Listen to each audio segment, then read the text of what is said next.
Rəhman və Rəhim olan Allahın adıyla. Hər birinizi Allahın salamı ilə salamlayıram, əziz və dəyərli izləyicilərimiz, əziz müsəlman bacı və qardaşlarımız. Bugündən yeni mövzu ilə siz əzizlərin xidmətində olmağa çalışacağıq.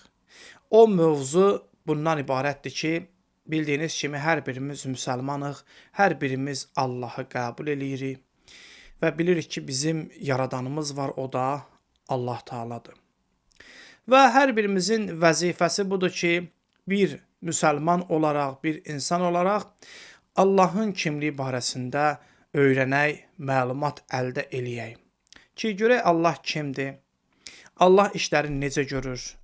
Bunların hər birini bilmək biz müsəlmanların və bütün insanların borcudur. Deməli, bizim mövzumuz nə barəsindədir? Tövhid barəsində, yəni Allahın təkliyi barəsində. Tövhid səmavi dinlərin əsasını, xüsusilə İslam dininin əsasını, qayəsini təşkil eləyir.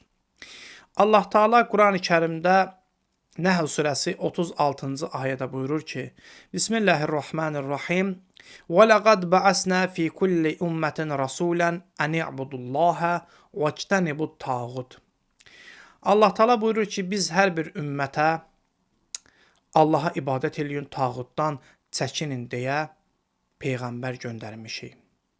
Başqa bir ayədə Allah Taala buyurur ki, Ənbiya surəsi 25-ci ayədə. وَمَا أَرْسَلْنَا مِنْ قَبْلِكَ مِنْ رَسُولٍ إِلَّا نُوحِي إِلَيْهِ أَنَّهُ لَا إِلَٰهَ إِلَّا أَنَا فَاعْبُدُونَ. Allah Taala buyurur ki, Peyğəmbər əleyhissalama, səndən əvvəl elə bir peyğəmbər göndərmədik ki, ona Allahdan başqa heç bir ilah yoxdur. Buna görə də yalnız mənə ibadət edin deyə vəhiy etməyək. Və Allah Taala ki, peyğəmbərlər göndərmişdi hər bir ümmətə. Həmin o peyğəmbərlərin dediyi söz bundan ibarətdir ki, Ərəf surəsi 59-cu ayədə Allah Taala peyğəmbərlərin dilindən belə buyurur ki, peyğəmbərlər qövmlərinə dedilər, ya qavm, ey mənim qövmüm, Ubudullah, Allaha ibadət eləyin, mə ləkum min ilahin qayruh. Sizin ondan başqa heç bir ilahınız yoxdur. Və Həzrəti Peyğəmbər əleyhissalam peyğəmbərliyə ki seçildi, onun insanları dəvətində dediyi söz bu idi. Qulu la ilahə illallah tuflihu. Deyin la ilahə illallah, Allahdan başqa ibadətə layiq ilah yoxdur, nicat tapın. Nicat tapmağın mənbəyin Peyğəmbər əleyhissalam buyurur ki, la ilahə illallah deməklədir. Yəni, yeganə Allaha iman gətirin, onun təkliyini təsdiq edin ki, nicat tapasınız.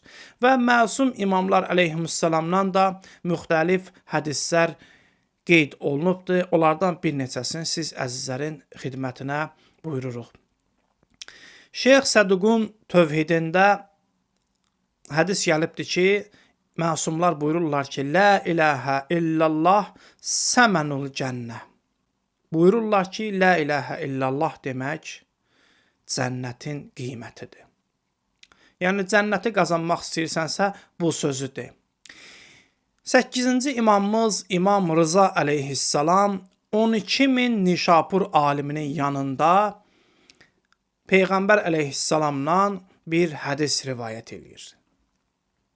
Buyurur ki, Həzrəti Peyğəmbər əleyhissalama Cəbrail Allah tərəfindən buyurur ki, la ilahə illallah kəlməsi mənim qalamdır. Kim mənim bu qalama daxil olsa, nicat tapacaq, amanda qalacaq. Yəni, tövhidi təsdiq eləmək və tək Allaha inanmaq Allah Taalanın sarsılmaz qalasıdır. Əgər sən tövhidə iman gətirsən, Allahın təkliyini təsdiq eləsən, bu sarsılmaz qalaya daxil olursan və Allahın əzabından amanda qalırsan. Bəzi rivayətlərdə buyururlar ki, kim pak niyyətlə tövhid sözünü desə, cənnətə daxil olacaq.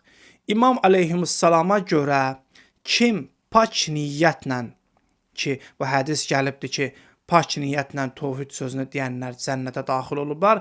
Pak sözdən niyyət budur ki, yəni Allahın gərək əmrindən çıxmayasan. Tövhid haqqında çoxlu rivayətlər var. Ona görə də biz bir neçə rivayətlərlə sözümüzü davam eləyirik. Buradan bir sual meydana çıxır ki, tövhidə inanmaq, Allahın təkliyini qəbul eləmək bizim həyatımızda hansı rol oynayır? Nə kimi rolu var ki, peyğəmbərlərin hamısı insanları, bizi tövhidə, Allahın təkliyinə dəvət eləyibdir. Bunun üçün nə qədər əzab çəkiblər, əziyyət çəkiblər, bunun səbəbi nədir? Yəni, bizim həyatımızda nə kimi rol oynayır? Həzrəti Əli əleyhissalam Cəməl müharibəsində iştirak eləyirdi. Bir nəfər düşmən qoşunundan gəldi, İslam komandirlərinə dedi ki, mən Həzrəti Əli əleyhissalamdan görüşmək istəyirəm. Bunlar dedilər ki, yəqin nəsə bir xəbər gətirib. Buna icazə verdilər, bu içəri daxil oldu. Bunlar da gözləyirlər ki, indi bu kişi, bu ərəb nəsə bir mühüm xəbər gətirəcək düşmən tərəfindən. Elə bunu fikirləşirdilər ki, o ərəbin verdiyi sual onların zehnindəkiləri alt-üst elədi. Həmin o ərəb Həzrəti Əli əleyhissalama buyurdu ki, Ətəqulu innəllaha vəhidun. Sən deyirsən ki, Allah təkdir, Allah birdir. Deyir, bunu eşidəndə sahabələr, İslam komandirləri əsəbləşdilər ki, ay kişi, onun heç yeridir. Görürsən ki, Həzrət Əleyhisselam müharibə işləri ilə məşğul olur. Sən isə gəlib Həzrəti bu sualına məşğul eləyirsən. İstədilər ki, bunu qovulasınlar. Həzrəti Əli əleyhissalam dedi ki, Də'uhu fə innəl-ləzi yuridul-ərabi huvəl-ləzi nuriduhu minəl-qavm. Yəni, qoy sözün desin. Bu ərəb axtardığı bizim müharibə etdiyimiz qövmdən istədiyimiz şeydir. Elə biz buna görə tövhid uğrunda döyüşürük. Sonra Həzrəti Əli əleyhissalam o kişiyə tövhid haqqında bir neçə qısa şəkildə bəzi sözləri buyurdu. Dedi ki, ey ərəb kişi, Allahın tək olması sözünün 4 dənə mənası var. Bunlardan ikisi düzdür, ikisi isə yanlışdır. Allah barəsində düzgün olmayan 2 məna bunlardır. İnsan Allah təkdir deyir. Bu məna düzgün deyil. Çünki ikincisi olmayan bir şey ədəd hesab edilməz. Ədəd o zaman hesab edilər ki, onun ikincisi olsun, üçüncüsü olsun, dördüncüsü olsun. Amma Allah bu cürdür. Məgər görmədin Allaha üçlüyün üçüncüsüdür deyən kafir oldu. İkincisi dedi ki, və yaxud da insan Allah təkdir deyir. Bununla da cinsdən olan növün təkliyini qəsd eləyir. Bu məna da batildir. Çünki bu bənzətmədir. Uca Rəbbimiz bundan uzaqdır. Yaxşı, Allah barəsində düzgün olan ikinci məna hansıdır? 2 məna hansıdır? Deyir ki, insan Allah təkdir deyir. Bununla da varlıq aləmində onun bənzərinin olmadığını qəsd eləyir. Həqiqətən bizim Rəbbimiz bu cürdür. İkincisi, Allah təkdir deyəndə həqiqətinin vahid olmağını nəzərdə tutur. Yəni, onun həqiqəti vahiddir. İnsanlar kimi, başqa varlıqlar kimi bir-birinə bənzəmir. Onun həqiqəti vahiddir. Bu sözü ilə Allahın mürəkkəb olmadığını və onun vücudda, ağılda, vəhmdə belə bölünmədiyini qəsd eləyir. Bax, bizim Rəbbimiz bu cürdür. Görürsünüz, Həzrəti Əli əleyhissalam o adamı qovalaya da bilərdi. Amma dedi ki, yox. Elə onun verdiyi sualın cavabını biz düşməndən istəyirik. Elə ona görə biz düşmənlə müharibə aparırıq. Yəni, görün, nə qədər vacib bir məsələdir ki, Həzrəti Əli əleyhissalam döyüşün qızğın yerində tövhidi o insana açıqlayır. Buna görə də əsas prinsip cəmaatın beynində olduqca çox yerləşməli və müsəlmanlar onun bütün yönlərini öyrənməlidir ki, tövhid onların dünya və axirət saadətində öz təsirini buraxsın. Gərəkdir ki, insan tövhidi layiqincə öyrənsin, ürəklərə nüfuz eləsin hətta tamamilə ilahiləşsin, düzgün istiqamətdə, sirat-əl müstəqimdə və Allah Taala'ya doğru istiqamətlənsin və tövhidin xəttindən yanılmasın, səhv eləməsin və azmaqdan amanda qalsın. Bunların hamısını gərəkdir ki, insan öyrənsin. Hər bir müsəlman bu barədə məlumatlansın, kitablar oxusun ki, tövhid onun həyatına təsir eləsin. Biz ümumiyyətlə inanırıq ki, tövhid bütün haqq inamların və dəyərlərin köküdür. Yaxşı, biz bunu insanlara necə isbat eləyək, necə sübut eləyək bunu? Quran-ı Kərim çox gözəl və dəyərli bir misalla bunu bizlərə izah eləyir. İbrahim surəsi 24-cü ayədə buyurur ki, Ələm tərə kayfə zərəbəllahu məsələn qallimət təyyibət kəşəcəritin təyyibəti əsluhə səbitun və fər'uhə fissəma. Deyir ki, məgər Allahın necə bir məsəl çəkdiyini görmürsənmi?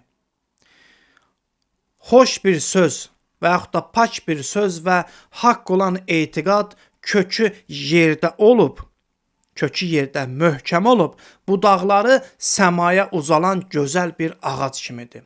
Belə bir ağac həmişə şirindir və dadlı meyvə verəcək. Niyə görə? Çünki onun kökü sabitdir. Amma kökü sabit olmayan, haqq və həqiqət üzərində durmayan ağac isə kökü yerdən çıxmış ağac kimidir. Belə bir ağac nəinki meyvə verməz, üstəlik çox çəkmədən çürüyüb aradan gedər. Və İbrahim surəsi 26-cı ayədə davamında buyurur ki, pis söz, batili isə yerdən qoparılmış, kökü olmayan pis bir ağaca bənzəyir.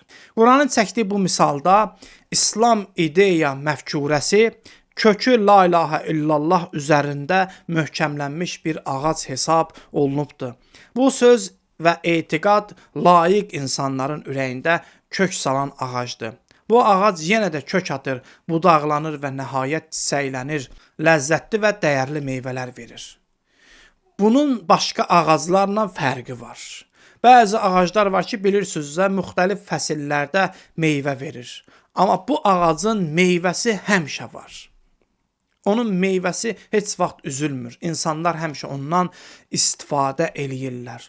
Bu meyvə dünya və axirət saadətindən başqa bir şey deyil.